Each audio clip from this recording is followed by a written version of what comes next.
E a gente continua falando de calor e também de cuidados, porque o ano começou com temperaturas altas e se hidratar constantemente é cada vez mais necessário. E por isso a gente conversa agora com o médico Juarez Furtado, que também é pediatra, e começa aí falando. Olá, tudo bem? Seja bem-vindo primeiro, né? Um feliz 2019 para você, para a família, que eu sei que é grande. Tá vendo, gente? Porque ele tem experiência de consultório e tem em casa, porque ele já teve uma criançada danada na casa dele. E a gente começa falando dos bebês, né?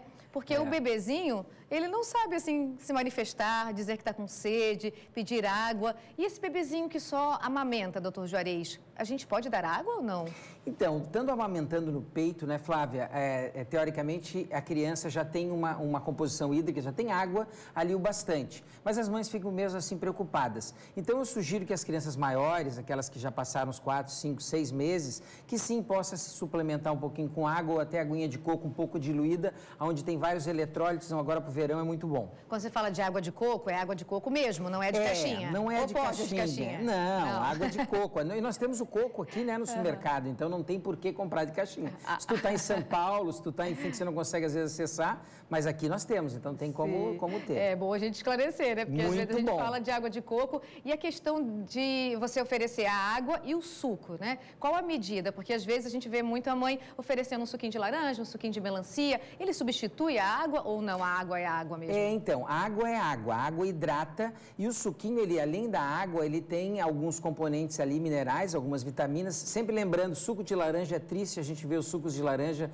naqueles potinhos transparentes no mercado. Aquilo é muito ruim. Logo que você prepara um suco de laranja, ele pega a luz, você já perde grande parte da vitamina que tem ali, principalmente a vitamina C. Não é o de caixinha, você está falando aquele outro que eu estou falando daqueles abertinhos que ficam transparentes. Que parece um desinfetante, bem esse. Mas então a gente tem que cuidar, porque eles têm muito, inclusive eles têm muita frutose. O problema do suco hoje, nós estamos vendo, é o excesso de açúcar que tem no próprio suco natural. Essa frutose nenhuma célula do corpo usa, então ele inclusive não é interessante. Por isso que entrou a onda de trabalhar com suco verde, né, Flávia? Suco verde é quando você mistura um suco de uma fruta com algumas folhas, ou seja, fibra, você equilibra a absorção da frutose. Papai do Céu, quando fez a fruta, ele disse é para ser comida e não bebida. Então, nesse momento, é água de coco e muita água que as crianças, nós adultos e principalmente uma questão que são os vozinhos, né? Os avozinhos são os bebês. A recomendação é a mesma para os idosos e para as crianças? A mesma, inclusive para os velhinhos mais ainda, porque os velhinhos estão numa fase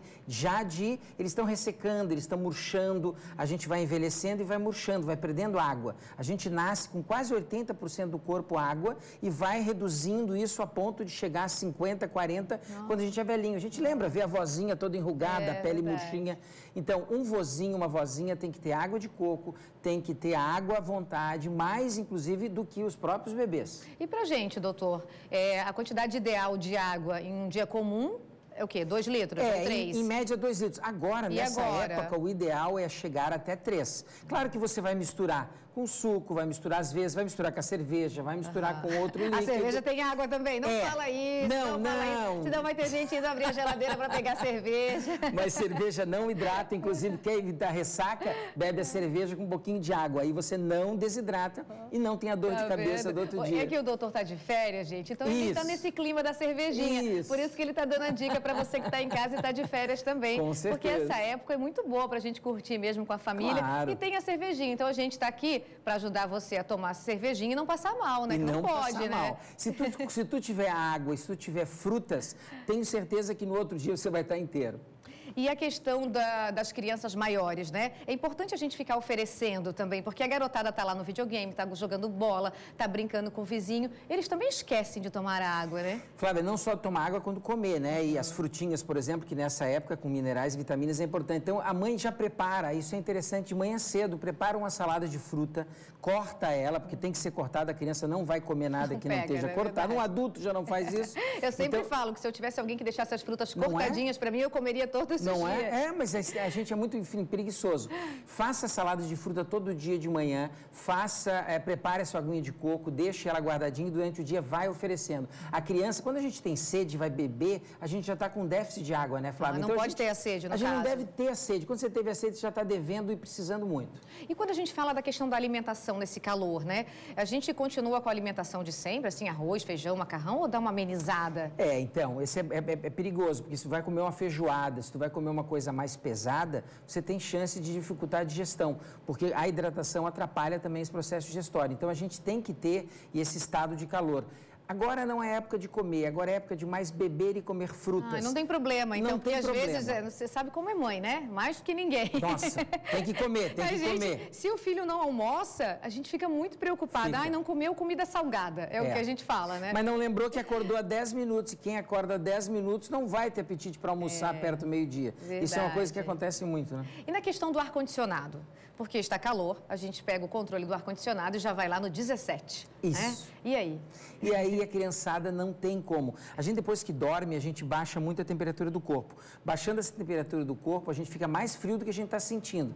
Então, quando for dormir à noite com ar-condicionado, o que é melhor do que um ventilador, para os bebês principalmente, porque o ventilador ele roda e levanta aquela poeira, ácaro, aquilo tudo. Eu tava falando, gente, o ventilador é uma casinha de pó. Não. Você tem que limpar quase todo dia, porque senão acumula naquelas pás. Você já viu a pá como fica? Já. Não, aquilo vira um... E você sai distribuindo aquele vira um zoológico, porque tem fungo ali, tem tudo. Zoológico. É um zoológico. É horrível mesmo. Não, na verdade, o ventilador ele não deveria ser usado assim. A gente usa, claro, quando não tem condições do ar-condicionado. Às vezes sai caro, né? E lá em casa o ar-condicionado é só à noite, não dá para manter ligado o dia inteiro. Muito caro.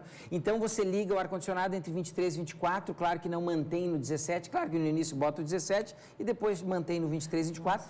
E aí, dependendo, claro, do teu ar, do tamanho da sala que tu tens ali, mas tem que cuidar muito. O ar-condicionado agora, ele pode dar o efeito rebote. A gente pega muitas gripes de verão com esse choque térmico que tem, né? Eu sinto muito a questão da garganta, fica irritada, né? Muito e comum. nessa questão, se a pessoa já teve esse choque de temperatura, né? A criança, no caso, o que pode fazer para dar uma amenizada, assim? Aí, nesse caso do choque de temperatura, não manter ela nessa troca, nesse câmbio.